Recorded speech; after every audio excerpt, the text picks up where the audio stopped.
voilà, 45e semaine de l'année. Pierre-Yves Noël, Vendange l'info.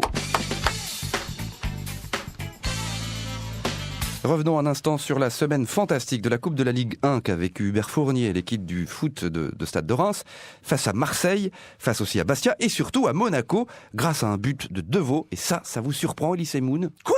Qu'est-ce que j'entends dans mes satellites auditifs, là? Bien sûr que non, ça me surprend pas. Enfin, moins que les petites sardines à la monégasque, hein. La mise en boîte. Hein, on peut dire que Deveau leur a joué un tour de vache à l'équipe du Prince Bébert 2. Hein. Remarquez, c'est normal que Deveau ait marqué le but de la victoire. Hein. Il avait quand même un avantage sur ses coéquipiers. Ah oui, lequel? Celui de s'appeler Deveau. Admettez qu'on peut difficilement jouer comme un bœuf quand on s'appelle Deveau. Parce que ça lui fait quand même 8 pattes pour marquer un but, ça. Ah bon, on n'a pas fini de se taper de la viande de cheval dans les raviolis Spanghero. Bonjour la prime de match. Le prix du veau va augmenter aux abattoirs Auguste Delaume. Allez, prochain passage à la Moulinette, à Lorient. C'est bon, ça, avec des petites crêpes et une boulet de cidre. Hein. Sortez les bonnets rouges. Vous avez mangé du lion enragé, mon cher Elise Moon, hein. Allez, selon une banque américaine, le monde se dirigerait vers une pénurie mondiale de vin, ce qui inspire notre poète du 21e siècle, Fabrice Lucchini. Oui, certes. Je me pose des questions. Va-t-on dans un monde qui boira que de l'eau? Nul ne peut le croire, pas même Jean-Louis Borloo. En sera-t-on réduit, hélas, à boire de l'eau de Vichy? Je n'ose imaginer la tête de Martine Aubry. Enfin, allons-nous nous imposer de ne laper que du lait? Je ne vois guère aller boire au pis mon ami Johnny Hallyday. Alors, comme il n'y aura bientôt plus de bon vin dans nos campagnes, permettez-moi, champenois, d'habiter dans votre belle ville de Champagne. Ah, tant de verres pour le pinard! Ça m'enivre, c'est énorme, ça, non? Un manifeste intitulé « Les 343 salauds » créé par des personnalités contre la pénalisation des clients de prostituées soulève une grosse polémique. Quelle est votre opinion, Guy Bedos? Vous savez, moi, après mon humour incompris à l'égard de Madame Nadine Morano, alias Nadine Mouk, je préfère rester vigilant. Cela dit, j'ai une très grande estime pour ces femmes péripatéticiennes, parce que contrairement à certains services d'État, elles, au moins, elles assurent un service public sérieux. Elles ne font jamais grève, et en plus, elles sont les garantes d'une raie pudique généreuse envers tous. Et n'en déplaise aux grenouilles de Ménitier, on peut honorer leur sein sans pour autant aller à la messe. Alors, moi, j'espère simplement une chose. C'est que notre papounet bedonnant le père de Du ne va pas taxer leur cul à 75%. Parce que là, ce serait une vraie déculottée pour toutes ces pros du pipeau. Jaloux, tous des jaloux.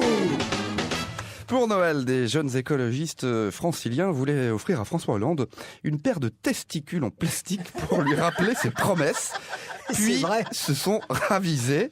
Alors une réaction, Madame Taubira? En clairvoyante, Oui.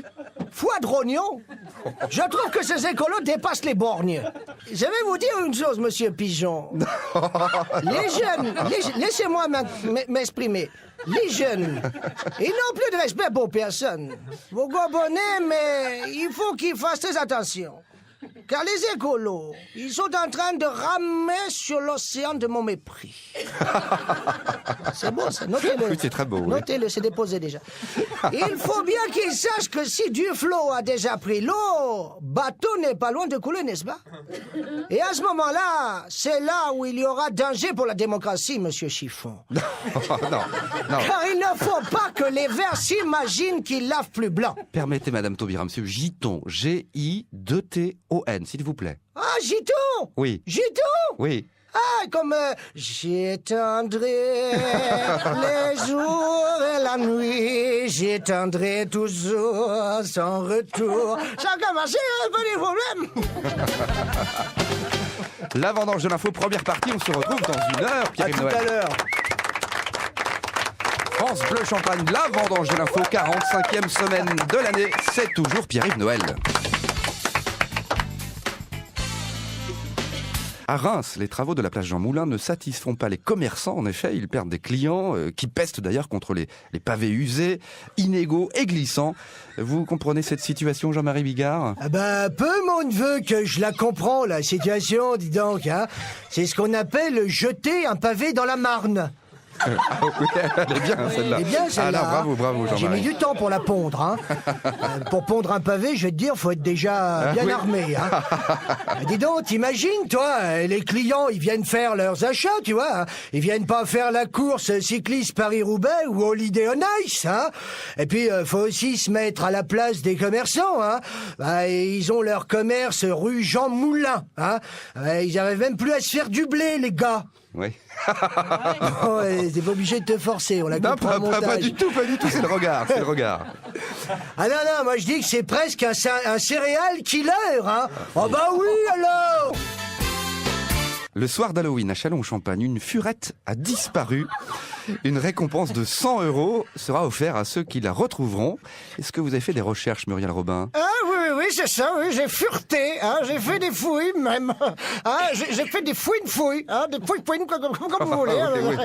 En tous les cas, je peux vous dire que si je tombe sur une furette le soir d'Halloween, je lui fais sa fête, moi. Hein. Ah bah, je la bouffe, la bestiole. Hein. Et puis alors, vous connaissez le proverbe, hein, furette disparue à Halloween, virginité perdue à la Saint-Sylvestre. Hein, quand c'est mort, c'est mort. Enfin, se faire poser à lapin par un furet, hein, ça y a que dans l'Union qu'on peut lire des trucs pareils. Hein. Bon, allez, je vais aller acheter une petite furette, moi chez Floralis Garden à 50 €. Si je touche la récompense de 100 €, ça me fera toujours 50 € de bénéfice. Ah, bah, elle y verra avec du feu, la petite, hein. Allez, bah, qu'est-ce que vous croyez, hein? C'est la crise, hein? Selon un sondage, 3 Français sur 10 aspirent à un changement de régime de votre part. Comment comptez-vous faire, président Hollande? Moi, président de la République en CDD, j'ai entendu. Oui. Et j'ai pris en compte le désir des Français. Aussi, je vous le dis, je vous le redis, je vais changer de régime. Et pas plus tard que d'ici la fin de l'année, quoi qu'il m'en coûte, je m'engage solennellement à passer du régime du con au régime du camp, qui me fera perdre 5 à 6 kilos. Alors, attendez, monsieur le président, je pense que les Français entendent par régime un changement de politique, hein? Un changement, c'est pas pour maintenant. Un changement de politique, si vous croyez que j'ai le temps d'en faire, moi, politique... Oui. Alors, c'est ce que pensent les Français, en effet. D'ailleurs, cela a inspiré le chanteur Stromae pour une nouvelle version de son tube « Papa où t'es ». Dis pourquoi tu fous rien depuis que t'es à l'Élysée. Héros dit que tout va très bien, mais la France ne cesse de reculer. Valls dit que si l'on te cherche bien, on finit toujours par te trouver. Jamais là quand on a besoin, Ségolène l'a bien remarqué. Pas vrai? Où es-tu François? Dis-moi où es-tu François? Sans même devoir nous parler, on sait bien que rien ne va. Ah sacré François, dis-nous où es-tu caché? Ça doit faire au moins 100 fois qu'on peut pas compter sur toi. Hey, où t'es François, où t'es? Où t'es François, où t'es? Où t'es François, où t'es? Où t'es, où t'es, où François, où t'es? Où t'es François, où t'es? Où t'es François, où t'es? Où t'es François, où t'es? Tu nous as bien en papa, où t'es?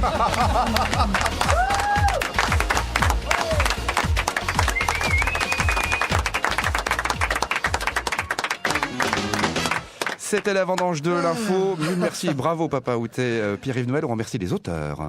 Yves Moreau, Giacometti et Guy Vasconi.